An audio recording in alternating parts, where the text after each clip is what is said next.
प्रिय छात्रों, नमस्कार। मैं डॉक्टर अरुण कुमार देशमुख, प्रबंध शास्त्र संस्थान काशी हिंदू विश्वविद्यालय वाराणसी से आपके लिए लेकर आए हैं dynamics of business environment and legal framework. व्यवसायिक पर्यावरण और कानूनी ढांचे की गतिशीलता की इस पाठ्य चर्चा के इस पड़ाव में अब हम प्रवेश करने जा रहे हैं प्राकृतिक पर्यावरण में। जैसा कि पेस्टल और स्टीपलेडिक्स जैसे फ्रेमवर्क्स में हमने समझने का प्रयास किया कि किस प्रकार अन्यान्य तत्व या कारक व्यवसाय को प्रभावित करते हैं, उनमें एक सबसे महत्वपूर्ण कारक नेचुरल एनवायरनमेंट। नेचुरल एनवायरनमेंट की जब हम बात करते हैं तो मूल रूप से हमें यह समझने की आवश्यकता होती है कि इनमें अर्थात व्यवसाय में और प्राकृतिक पर्यावरण में आपस में क्या संबंध है। यह संबंध समझ लेने के बाद हमें यह समझने की आवश्यकता होती है किस प्रकार ये पर्यावरणीय तत्व व्यवसाय को प्रभावित करते हैं और किस प्रकार व्यवसाय इनको प्रभावित करता है। यदि इसके अन्योन्याश्रित संबंध को हम समझने का प्रयास करते हैं तो उसमें कुछ मुख्य बिंदुओं को हमें समझने की आवश्यकता होती है और उन मुख्य बिंदुओं के क्रम में आज के व्याख्यान में जो चर्चा हम करने जा रहे हैं उसमें हम बात करेंगे environmental protection and sustainable industrial development, अर्थात पर्यावरण संरक्षण और संपोष्य औद्योगिक विकास। किस प्रकार विकास के क्रम को, विकास के इस साइकिल को आगे बढ़ाया जाए जिससे कि सतत विकास बना रहे और भावी पीढ़ियों के विकास करने की क्षमता को अप्रभावित रखा जा सके। इन विषयों पर हम आज चर्चा करेंगे। इस क्रम में सबसे पहले हम बात करेंगे एनवायरमेंटल प्रोटेक्शन क्या होता है, तदुपरांत हम बात करेंगे सस्टेनेबल इंडस्ट्रियल डेवलपमेंट की अवधारणा क्या है। हम बात करेंगे विविध जो प्रिंसिपल्स है एनवायरमेंट मैनेजमेंट के और समापन हम करेंगे सस्टेनेबल इंडस्ट्रियल प्रैक्टिसेस के विषय में चर्चा करते हुए। आइए आगे बढ़ते हैं। सबसे पहले हम एक बार फिर से पर्यावरण के आशय को समझने का प्रयास करें कि पर्यावरण क्या होता है। पर्यावरण मुख्य रूप से दो शब्दों से मिलकर बनता है, परिआवरण अर्थात आवरण अर्थात हर वो तत्व जिसने हमें आच्छादित कर रखा है, जो हमारे आसपास है, जो परि अर्थात परिधि, जो हमारी परिधि को बनाता है, हमारे आसपास के पर्यावरण को निर्मित करता है, मूल रूप से वही पर्यावरण है। तो वे सारे तत्व जो हमारे पर्यावरण की निर्मित करते हैं वे पर्यावरण का अंग होते हैं। अब ये तत्व मूल रूप से कई प्रकार के हो सकते हैं। उन सभी को अगर दो श्रेणियों में विभक्त किया जाए, हमारे मॉडर्न साइंस के अकॉर्डिंग, आधुनिक विज्ञान की जिस प्रकार से परिभाषित किया गया है पर्यावरण विज्ञानियों ने इसे, तो मूल रूप से ये दो तत्वों से मिलकर बनता है, बायोटिक और एबायोटिक। तो इसको हम समझने का प्रयास करेंगे। मूल रूप से जो लिविंग और नॉन लिविंग भी इसको कहा जा सकता है। जो बायोटिक उनको हम लिविंग की श्रेणी में रखते हैं, एबायोटिक को हम नॉन लिविंग या जैविक और अजैविक के रूप में समझ सकते हैं। जैसा कि हमने कहा, इसको दो मुख्य श्रेणियों में विभाजित किया गया है, पहला बायोटिक और दूसरा एबायोटिक। तो जो बायोटिक है, जैसा कि हमने कहा, जैविक तत्व, बायोटिक एलिमेंट्स। बायोटिक एलिमेंट्स वे सारे लिविंग कंपोनेंट्स है पर्यावरण के, जिसमें कि हमारे पौधे आ जाते हैं, हमारे पशु पक्षी आ जाते हैं, माइक्रो ऑर्गेनिज्म आ जाते हैं, साथ ही मनुष्य। और मुख्य विशेष बात यह है कि ये जो बायोटिक फैक्टर्स है, ये जो जैविक तत्व है, ये सतत इंटरैक्ट करते रहते हैं एबायोटिक कंपोनेंट्स के साथ। जो हमारा इकोसिस्टम है, हमारा पारिस्थितिकी तंत्र है, उसके जो एबायोटिक एलिमेंट्स है उससे सतत इनका संवाद बना रहता है। संवाद का तात्पर्य आवश्यक नहीं कि वे चर्चा ही करें, संवाद से तात्पर्य है कि वे आपस में आदान प्रदान इनके बीच में बना रहता है। ठीक इसी तरह से इसके विपरीत जब हम एबायोटिक एलिमेंट्स की या अजैविक तत्वों की बात करते हैं तो ये नॉन लिविंग कंपोनेंट्स है पर्यावरण के। और उदाहरण के लिए हम इसमें जो हमारी वायु है उसको ले सकते हैं, जल है, इसी तरह से सूर्य का प्रकाश है, जो हमारा टेम्परेचर है, तापमान है, इसी तरह से हम हमारी जो सॉइल या मृदा है, इन सारी चीज़ों को हम एबायोटिक एलिमेंट्स का हिस्सा मान सकते हैं। और सबसे महत्वपूर्ण बात यह है कि जैविक के साथ साथ जो अजैविक तत्व है उनका भी पर्यावरण के लिए उतना ही महत्व है जितना बायोटिक का। और यदि हम ये कहें कि बायोटिक के अस्तित्व के लिए एबायोटिक का होना नितांत आवश्यक है तो उसे अतिशयोक्ति नहीं कहा जाना चाहिए। यद्यपि चेतना विज्ञान के अनुसार अगर हम बात करें तो अबायोटिक जैसा कुछ भी इस संसार में नहीं है, जिसमें कि जो हम एयर वाटर सनलाइट की जो बात कर रहे हैं तो पंच तत्वों की बात होती है, क्षिति जल पावक गगन समीरा। क्षिति जल, पावक अर्थात अग्नि, गगन अर्थात आकाश, और समीर अर्थात वायु, और क्षिति अर्थात धरती। तो ये पांचों जो मूल तत्व है प्रकृति के, इनको भी बायोटिक की श्रेणी में रखा जा सकता है चेतना विज्ञान के अनुसार, लेकिन आधुनिक विज्ञान इनको अबायोटिक की श्रेणी में रखता है, उसे किसी न किसी रूप से निर्जीव मानता है। तो ये उनकी अपनी समझ है, और चूंकि वर्तमान पर्यावरण विज्ञान उसको उसी तरह से देखता है तो हम इसी क्लासिफिकेशन को लेके फिलहाल आगे बढ़ते हैं। जैसा कि हम इसके उदाहरण बता चुके हैं, इस स्लाइड के माध्यम से, चित्र के माध्यम से हम समझ सकते हैं कि बायोटिक के क्या क्या एलिमेंट्स हैं, एबायोटिक के क्या क्या एलिमेंट्स हैं। तो मूल रूप से बायोटिक सारी लिविंग ऑर्गेनिज्म को हम बायोटिक की श्रेणी में रखते हैं। नॉन लिविंग जो एलिमेंट्स हैं उनको हम एबायोटिक की श्रेणी में रखते हैं। और इसमें हमारे पौधे हैं, पशु पक्षी है, बैक्टीरिया है, फंगस है, प्रोटिस्ट है। नॉन लिविंग की अगर बात करें तो हमारे पांचों तत्व, मूल तत्व, वाटर, सॉइल, एयर, सनलाइट, और इसी तरह से मिनरल्स जो धरती से निकलते हैं, और अन्य वे वस्तुएं जो हमें जीवन, जिसमें जीवन प्रत्यक्ष रूप से दिखता नहीं है, होता तो है लेकिन दिखता नहीं है, तो ऐसे सारे एलिमेंट्स को हम नॉन लिविंग या एबायोटिक की श्रेणी में रख सकते हैं। ठीक इसी तरह से अब मूल प्रश्न है कि पर्यावरण संरक्षण क्या है। पर्यावरण संरक्षण क्या है, यह समझने के लिए सबसे पहले हमें यह समझना होगा कि पर्यावरण संरक्षण की आवश्यकता क्यों है।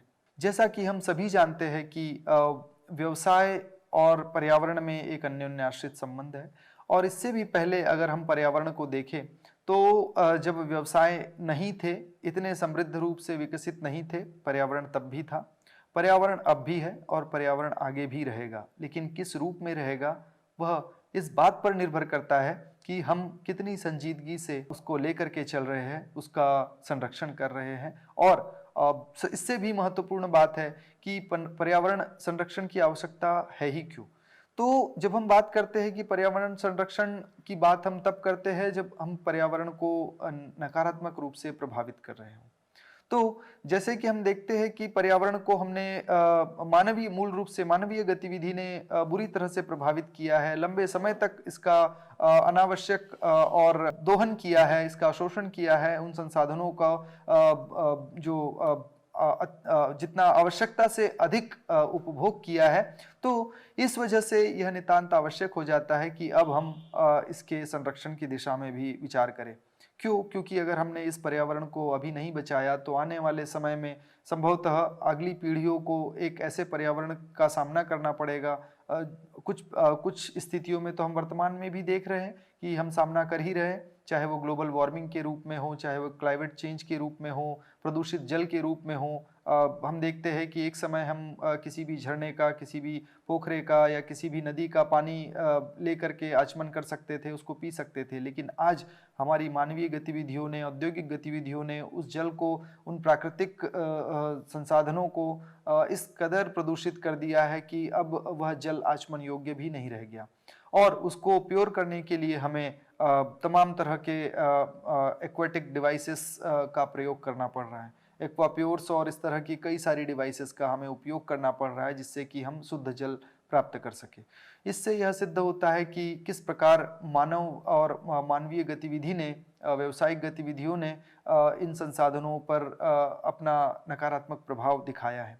तो चूंकि हमारी गतिविधियों ने पर्यावरण को नकारात्मक रूप से प्रभावित किया है, तो ये हमारा ही उत्तरदायित्व है कि हम उसको ठीक करें उन सारे कारणों को जिनकी वजह से प्रदूषण हो रहा है, जिनकी वजह से ये सारे साधन संसाधन प्रभावित हो रहे हैं।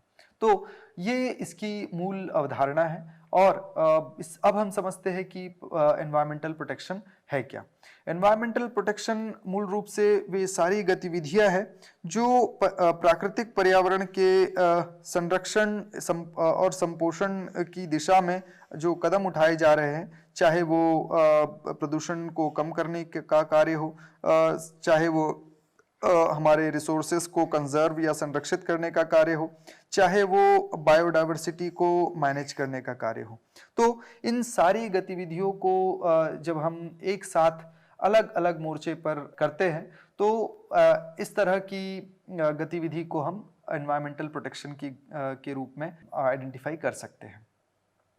अब एनवायरमेंटल प्रोटेक्शन जब हम समझते हैं तो इसमें जो जितना नकारात्मक रूप से पर्यावरण को प्रभावित कर रहा है उसका उतना ही बड़ा उत्तरदायित्व भी बनता है कि वह इन 3 बातों पर मुख्य रूप से ध्यान दे।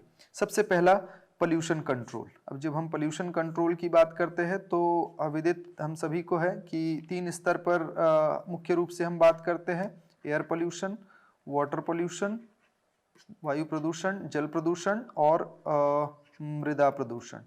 इसके अलावा और भी कई प्रकार हैं जिसमें नॉइस पोल्यूशन और अन्य तरह के बातें भी आती है। लेकिन इन सब में सबसे महत्वपूर्ण स्थान इन तीनों को मिला हुआ है क्योंकि ये प्रत्यक्ष रूप से हमें प्रभावित कर रहे हैं। जैसा कि हम देखते हैं कि हर वर्ष लगभग सारे बड़े शहरों में जो एयर क्वालिटी इंडेक्स जब प्रकाशित होती है समाचार पत्रों में, तो तब हमारी आंखें खुलती है कि प्रदूषण किस हद तक हमारे शहरों में फैल चुका है, किस प्रकार हमारी हवा जो है वो विषाक्त हो गई है, जहरीली हो गई है और उसको ठीक करने के लिए अब क्या किया जाना चाहिए। जब प्रभाव इतना करीब आ जाता है तब हम उस पर विचार करते हैं। तो ये मानवीय मेधा या मानवीय विवेक के धरातल पर उचित जान नहीं पड़ता।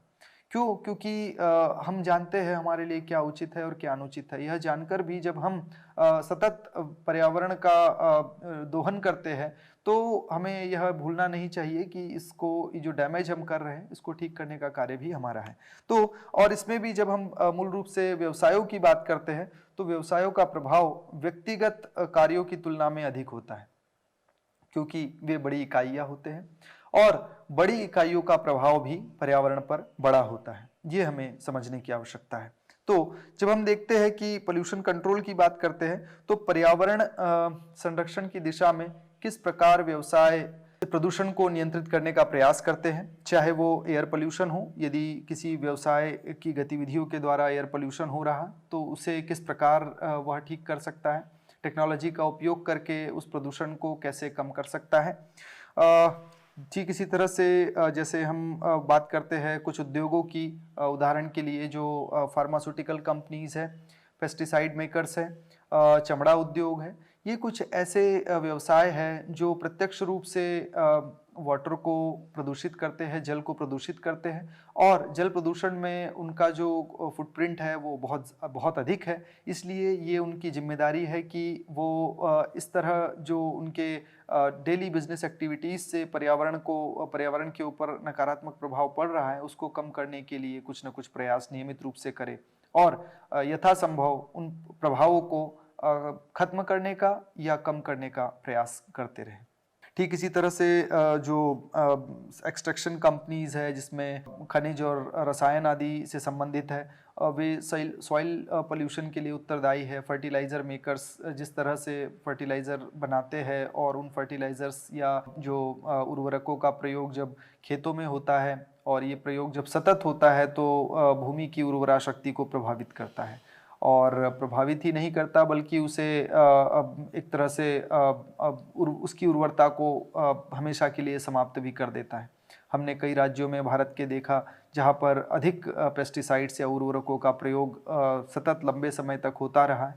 उसके प्रभाव अब ये है कि वह भूमि उतनी उर्वरा नहीं रही और बिना उर्वरकों के अब वहाँ पर कुछ भी उगाना लगभग असंभव सा हो गया है। पंजाब हरियाणा के कुछ क्षेत्रों में इसके प्रभाव हमको देखने को मिल रहे हैं और इसीलिए शासकीय स्तर पर कई प्रयास हो रहे हैं जिससे कि जैविक खेती, प्राकृतिक खेती, ज़ीरो बजट फार्मिंग और तमाम तरह के अन्य जो प्रयोग है उस पर अब बल दिया जा रहा है। क्यों? क्योंकि हमने अब बड़े बेतरतीब तरीके से हमारी मिट्टी को खराब किया है, मृदा को खराब किया है।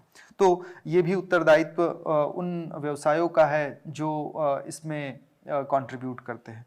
ठीक इसी तरह से शहरों में हम देखते हैं नॉइज़ पॉल्यूशन जो है वो भी एक बहुत बड़ा कारण बना हुआ है। औद्योगिक घरानों की वजह से जो तेज़ आवाज़ें और इस तरह की जो घटनाएं हो रही है उनको नियंत्रित करने के लिए उनके क्या प्रयास है, वो नॉइस पोल्यूशन कंट्रोल मेजर्स में आ सकते हैं। ठीक इसी तरह से हम बात करते हैं रिसोर्स कंजर्वेशन की। जब हम रिसोर्स कंजर्वेशन की बात करते हैं तो हमारे पास जो उपलब्ध प्राकृतिक संसाधन है उनका हम किस प्रकार संरक्षण करते हैं, इस पर भी बहुत कुछ निर्भर करता है। तो रिसोर्स कंजर्वेशन में प्राकृतिक संसाधनों में मूल रूप से हमारी वायु है, जल है, मृदा है, हमारा फ्लोरा और फोना है, पेड़ पौधे हैं, पशु पक्षी है, बायोडाइवर्सिटी है, ये सब हमारे रिसोर्स है और ये रिसोर्स हमें किसी न किसी रूप में लाभान्वित करते हैं। तो और हमारे पर्यावरण के लिए नितांत आवश्यक है, तो उनके संरक्षण के लिए हमारे क्या प्रयास हो। ठीक इसी तरह से इकोसिस्टम के प्रिजर्वेशन की जब हम बात करते हैं, जो पूरा पारिस्थितिकी तंत्र है जो कि अपने आप में एक सेल्फ सफिशिएंट सिस्टम है, उसको किस प्रकार से हम प्रिजर्व करने के प्रयास कर रहे हैं। तो इन तीन बातों को जब हम एक साथ करने का प्रयास करते हैं तो कहीं ना कहीं हम एनवायरमेंटल प्रोटेक्शन की दिशा में आगे बढ़ रहे होते हैं। और मूल रूप से एक बार फिर से हमें यह समझना होगा कि एनवायरमेंटल प्रोटेक्शन की आवश्यकता शायद होगी ही नहीं यदि हम एनवायरमेंट को या पर्यावरण को डैमेज करना बंद कर दे या कम कर दे। जितना हमारा फुटप्रिंट अधिक होगा उतने ही प्रयास एनवायरमेंटल प्रोटेक्शन के हमें अधिक करने होंगे। यद्यपि हम अपने प्रभावों को एकदम खत्म तो नहीं कर सकते, लेकिन कम अवश्य कर सकते हैं। इसीलिए रिड्यूस, रीयूज और रिसाइकल जैसे सिद्धांतों की बात होती है कि किस प्रकार हम अपनी गतिविधियों से इस जो प्रभाव है उसको कम करें, और जो सामग्री हम उपयोग कर रहे हैं किस प्रकार उसको रीयूज कर सके, किस प्रकार यदि उसका रीयूज संभव न हो तो क्या उसको रिसाइकल किया जा सकता है। इस तरह से हम अपने zero defect and zero effect के प्रिंसिपल को अपने जीवन में, व्यवसायिक जीवन में सम्मिलित कर सकते हैं। अब बात करते हैं 7 सिद्धांतों की।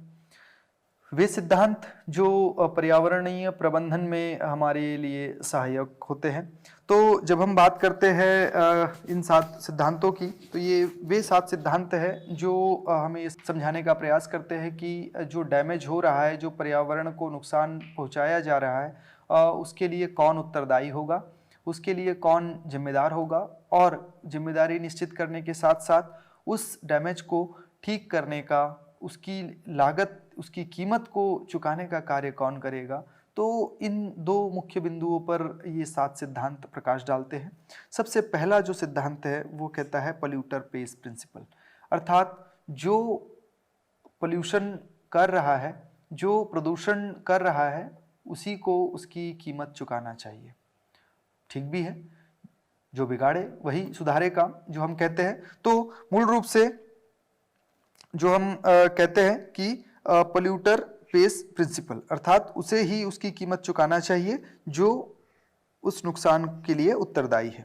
तो ये हो गया सबसे पहला सिद्धांत। आगे हम बात करते हैं यूजर पेज प्रिंसिपल, अर्थात वे सारे उत्पाद, सेवाएं और वस्तुएं जिनके उपभोग से प्रदूषण हो रहा है, डैमेज हो रहा है, पर्यावरण को नुकसान हो रहा है, तो उन नुकसान को करने के लिए जिन उत्पादों का जो उत्पाद उत्तरदायी है और उसका जो उपभोग कर रहा है, वह उपभोक्ता या वह उपयोगकर्ता ही उसकी कीमत को चुकाए।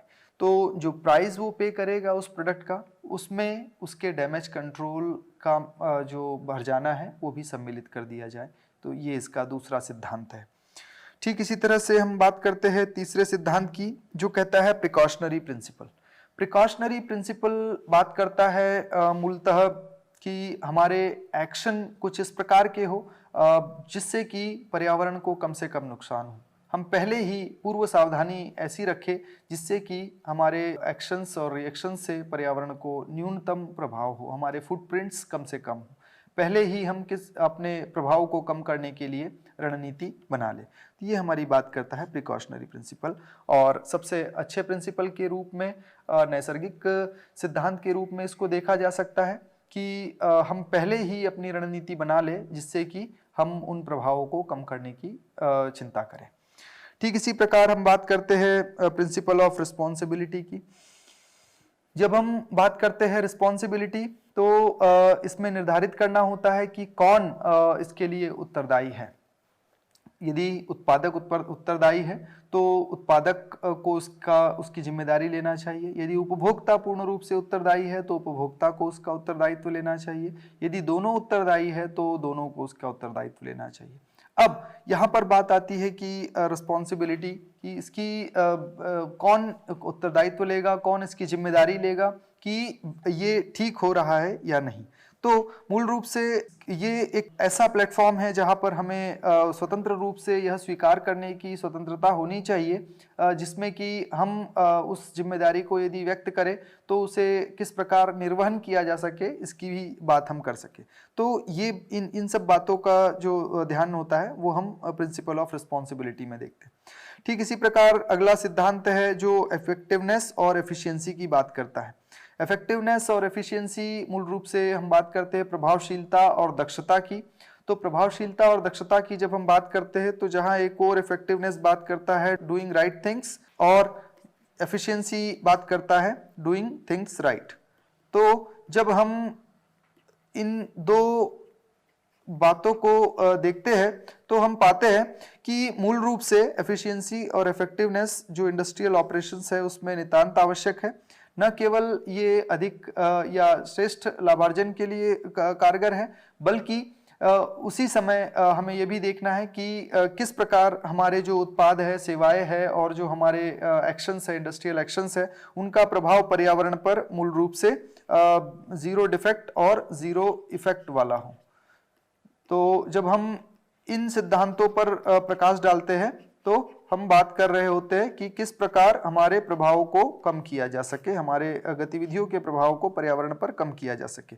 और जब हम इफेक्टिवनेस और एफिशिएंसी को एक साथ बढ़ाते हैं तो कहीं ना कहीं हम जीरो डिफेक्ट और जीरो इफेक्ट की तरफ आगे बढ़ रहे होते हैं। ठीक इसी तरह से प्रिंसिपल ऑफ प्रोपोर्शनैलिटी कि जिस अनुपात में जो भी पर्यावरण को हानि पहुंचा रहा है उसी अनुपात में उसकी जिम्मेदारी को निश्चित किया जाए। मूल रूप से ये प्रिंसिपल ऑफ प्रोपोर्शनैलिटी को रिप्रेजेंट करता है। ठीक इसी तरह से प्रिंसिपल ऑफ पार्टिसिपेशन की अगर बात करें तो यहाँ पर हमें ये समझना होगा कि हर व्यवसाय के कुछ स्टेक होल्डर्स होते हैं, कुछ पणधारक होते हैं, कुछ हितधारक होते हैं जिनका व्यवसाय में प्रत्यक्ष या परोक्ष रूप से कुछ न कुछ सरोकार होता है। वे सभी इस तरह की गतिविधियों में अपना पार्टिसिपेशन दिखाएं कि किस प्रकार उस डैमेज को कंट्रोल किया जाए, उस पर सतत उनकी भागीदारी सुनिश्चित हो। तो यह सिद्धांत मूल रूप से इस बात पर प्रकाश डालता है। अब बात करते हैं सस्टेनेबल इंडस्ट्रियल डेवलपमेंट की। सस्टेनेबल इंडस्ट्रियल डेवलपमेंट क्या है? तो मूल रूप से हम कहते हैं संपोष्य औद्योगिक विकास।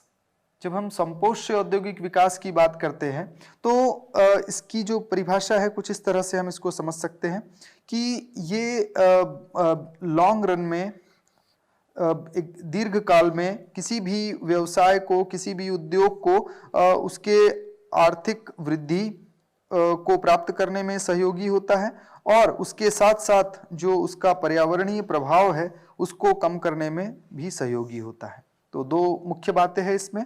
एक आर्थिक विकास की बात करता है, एक पहलू आर्थिक विकास की बात करता है, आर्थिक वृद्धि की बात करता है, और दूसरा पहलू बात करता है पर्यावरण की। तो हमें इन दोनों में बैलेंस स्थापित करना है। एक तरफ हम इकोनॉमिक्स की बात करते हैं तो दूसरी तरफ हम इकोसिस्टम की बात करते हैं। तो इन दोनों में जब हम साम्य स्थापित कर पाते हैं तो निश्चित रूप से हम सस्टेनेबल इंडस्ट्रियल डेवलपमेंट में आगे बढ़ रहे होते हैं। तो इसमें तीन मुख्य पहलू है। पहला है इको एफिशिएंसी, दूसरा है सर्कुलर इकोनॉमी, तीसरा है ग्रीन टेक्नोलॉजी। इन विषयों पे संक्षेप में हम आगे भी प्रकाश डालेंगे। इको एफिशिएंसी में हम बात करते हैं किस प्रकार हमारे जो औद्योगिक गतिविधियां हैं वह पर्यावरण के लिए कम से कम लागत वाली हो, जिससे कि पर्यावरण को कम से कम नुकसान हो। ठीक इसी तरह से सर्कुलर इकोनॉमी की जब हम बात करते हैं तो जो लूप है उसको क्लोज करने की बात करते हैं कि जो भी हम उत्पादन कर रहे हैं उससे जो अपशिष्ट निकल रहे हैं या जो उससे पर्यावरणीय नुकसान हो सकता है, रिड्यूस रीयूज रिसाइकल वाले प्रिंसिपल्स को अपना करके किस प्रकार हम उस लूप को क्लोज कर सकते हैं। उदाहरण के लिए यदि कोई कंपनी कोल्ड ड्रिंक बनाती है, प्लास्टिक की बॉटल्स में कोल्ड ड्रिंक सर्व करती है, तो वह प्लास्टिक की बॉटल वेस्ट बन जाती है और उसको यहाँ वहाँ जहाँ तहाँ फेंका जाता है और वो टूट कर और अन्य मिट्टी के अन्य कणों के साथ विकसित होकर माइक्रोप्लास्टिक के रूप में फिर से हमारे शरीर में प्रवेश करती है। तो यदि वह कोल्ड ड्रिंक बनाने वाली कंपनी अपने इस उत्तरदायित्व को समझे और जो वेस्ट प्लास्टिक है इसको फिर से वापस अपने इंडस्ट्री में उसको ले करके अपनी कंपनी में वापस बुला करके reverse supply chain, reverse logistics के माध्यम से उसको ले करके और उसको रिसाइकल करे, उसका फिर से उपयोग करे और वो जो माइक्रोप्लास्टिक कन्वर्जन हो रहा है उसको वहीं पर रोक दे। इस तरह की गतिविधियों को हम उदाहरण स्वरूप सर्कुलर इकोनॉमी का एक उदाहरण के रूप में देख सकते हैं। ठीक इसी तरह से ग्रीन टेक्नोलॉजी, उदाहरण के लिए हम देखें तो जो हमारा इलेक्ट्रिक व्हीकल्स एक जो इंटरनल कंबशन बेस्ड इंजन्स थे उससे उसकी तुलना में अधिक ग्रीन माने जाते हैं। ठीक इसी तरह से आने वाले समय में हाइड्रोजन और सोलर व्हीकल्स की बात हो रही है, नई टेक्नोलॉजीज़ की बात हो रही है, तो वे सारी टेक्नोलॉजी जो पर्यावरण पर अपना कम प्रभाव दिखाती है, ऐसी टेक्नोलॉजीज़ को हम ग्रीन टेक्नोलॉजीज़ की श्रेणी में रखते हैं, चाहे वो विंड एनर्जी हो, चाहे वो सोलर एनर्जी हो। तो इस तरह की टेक्नोलॉजीज़ को अधिक से अधिक बढ़ावा देना, प्रोत्साहन देना मूल रूप से सस्टेनेबल इंडस्ट्रियल डेवलपमेंट का एक बहुत बड़ा पहलू है। अब हम बात करते हैं सस्टेनेबल डेवलपमेंट गोल्स किस तरह से इवॉल्व हुए, जो हम आज एसडीजी के रूप में देखते हैं, 17 जो एसडीजीज है। तो सबसे पहले इसकी शुरुआत हुई वर्ष 1992 में, जहां पर अर्थ समिट का आयोजन हुआ रियो डी जेनेरियो ब्राजील में, और उसमें 178 से अधिक देशों ने हिस्सेदारी की और उन्होंने एक एजेंडा बनाया जिसको कहा गया एजेंडा 21। एजेंडा 21 जो था एक ग्लोबल एक्शन प्लान था।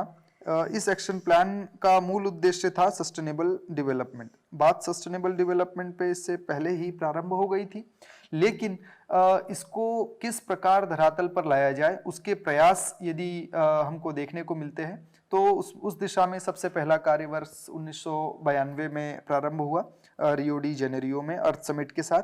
इसके बाद इसको और आगे बढ़ाया गया, मिलेनियम समिट हुई यूएन हेडक्वार्टर्स न्यूयॉर्क में वर्ष 2000 में, लगभग 8 वर्ष बाद, और वहां पर यूनाइटेड नेशंस जनरल असेंबली या यूएनजीए जिसको कहा जाता है, उन्होंने मिलेनियम डिक्लेरेशन को स्वीकार किया, अंगीकार किया, और ये मूल रूप से 8 जो गोल्स है उनको यहाँ पर अडॉप्ट किया गया और ये 8 गोल्स को पुनः 18 टारगेट्स में के रूप में प्रकाशित किया गया और इसको प्राप्त करने के लिए जो टाइमलाइन सेट की गई वो वर्ष 2015 रखा गया। अब इस दिशा में और आगे बढ़ते हुए नीति निर्माताओं को लगा कि यह सफिशिएंट नहीं है, तो उन्होंने देखा कि कुछ गोल्स अचीव हुए, कुछ नहीं हुए, तो उन सबको देखते हुए और तात्कालीन पर्यावरणीय आवश्यकताओं को देखते हुए उन्होंने फिर से United Nations sustainable development goals के कॉन्सेप्ट को लेकर वर्ष 2015 में फिर से एक वार्ता हुई कई देशों के बीच में, जिसमें लगभग 200 देश सिग्नेटरी है आज की तारीख में। तो 2030 तक इन लक्ष्यों को किस प्रकार प्राप्त किया जाए सस्टेनेबल डेवलपमेंट गोल्स के, जिनकी संख्या 17 है और टोटल टारगेट्स जो है वो 169 है। अब इन अगर 17 गोल्स की बात करें तो संक्षेप में हम समझ सकते हैं, यहाँ से हम देख रहे हैं इस चित्र में, सबसे पहला गोल बात करता है नो पॉवर्टी की, दूसरा जीरो हंगर की बात करता है, तीसरा गुड हेल्थ एंड वेलबींग की बात करता है, चौथा क्वालिटी एजुकेशन की, पांचवा sustainable development goals gender equality की बात करता है, छठवा क्लीन वाटर एंड सैनिटेशन, सातवां अफोर्डेबल एंड क्लीन एनर्जी की बात करता है। ठीक इसी तरह से आठवां बात करता है decent work and economic growth, नौवां sustainable development goal industry innovation and infrastructure, 10वां बात करता है इनइक्वालिटी को कम करने की, 11वां sustainable development goal sustainable cities and communities को निर्मित करने की बात करता है। 12वां रिस्पॉन्सिबल कंजम्पशन एंड प्रोडक्शन की बात करता है। 13वें नंबर पर आता है हमारा क्लाइमेट एक्शन। ठीक इसी तरह से 14वां जो SDG है वो लाइफ बिलो वाटर की बात करता है। ठीक इसी तरह से 15वां लाइफ ऑन लैंड। 16वां sustainable development goal peace justice and strong institutions की पैरोकारी करता है। और अंतिम और 17वां जो सस्टेनेबल डेवलपमेंट गोल्स है पार्टनरशिप फॉर गोल्स, अर्थात किस प्रकार सभी देशों की अर्थव्यवस्था और किसी देश में अर्थव्यवस्था, उसके सेक्टर्स, इंडस्ट्रीज, कंपनीज और इसके साथ साथ जो इंडिविजुअल्स हैं वो भी आपस में पार्टिसिपेट करे, कोलैबोरेट करे, जिससे कि इन उद्देश्यों को, इन 17 उद्देश्यों को प्राप्त करने में हम की दिशा में हम आगे बढ़े। तो अब प्रश्न है कि इसकी आवश्यकता ही क्यों है। तो हमने देखा कि हर इंडस्ट्री का एक एनवायरमेंटल इम्पैक्ट है, तो चाहे वो पोल्यूशन के रूप में हो, चाहे वो हैबिटेट डिस्ट्रक्शन के रूप में हो, चाहे वो ग्रीन हाउस गैस इमिशन के रूप में हो, और साथ ही साथ जो हमें एनवायरनमेंट और जो इकोनॉमिक गोल्स है उसमें भी बैलेंस स्थापित करना है। तो ये भी कुछ चुनौतियां हैं। ठीक इसी तरह से ग्लोबल पॉपुलेशन और कंजम्पशन की अगर बात करें तो वो भी एक बड़ी चुनौती बनी हुई है। इस वजह से हमें सस्टेनेबल डेवलपमेंट गोल्स को अडॉप्ट करना है। ठीक इसी तरह से सस्टेनेबल इंडस्ट्रियल डेवलपमेंट के कुछ सिद्धांत हैं, जिसमें सबसे पहला है रिसोर्स एफिशिएंसी। अगला सिद्धांत बात करता है वेस्ट रिडक्शन की। फिर हम बात करते हैं इनोवेशन इन क्लीन टेक्नोलॉजी, और तदुपरांत हम बात करते हैं सोशल रिस्पॉन्सिबिलिटी। तो जैसा कि हमने कहा रिसोर्स एफिशिएंसी, तो यहाँ पर हम बात करते हैं कम से कम संसाधन उपयोग करके हम अधिक से अधिक प्रोडक्शन करें। वेस्ट रिडक्शन में हम बात करते हैं रिड्यूस, रीयूज, रिसाइकल के 3R प्रिंसिपल्स की। इनोवेशन इन क्लीन टेक्नोलॉजी में हम बात करते हैं क्लीन एनर्जी की, रिन्यूएबल रिसोर्सेज की, इको फ्रेंडली मैन्युफैक्चरिंग प्रोसेसेस की, जैसे कि हमने इलेक्ट्रिक व्हीकल्स की बात की और फ्यूचर मोबिलिटी की जो हमने बात की। तो कहीं ना कहीं हम उस दिशा में आगे बढ़ रहे हैं। सोशल रिस्पॉन्सिबिलिटी की अगर बात करें तो लोकल कम्युनिटी के प्रति और पर्यावरण के प्रति जो उत्तरदायित्व व्यवसाय को समझना चाहिए, उनको समझते हुए जिस प्रकार वो आगे बढ़ सकते हैं, ये इसका एक महत्वपूर्ण सिद्धांत है। ठीक इसी तरह से किस प्रकार टेक्नोलॉजी सस्टेनेबिलिटी में अपना रोल प्ले कर रही है, तो ग्रीन टेक्नोलॉजी के माध्यम से हम समझ सकते हैं जिस तरह से रिन्यूएबल एनर्जी के सोर्सेस पर काम हो रहा है, चाहे वो विंड एनर्जी हो, सोलर एनर्जी हो, हाइड्रो पावर हो।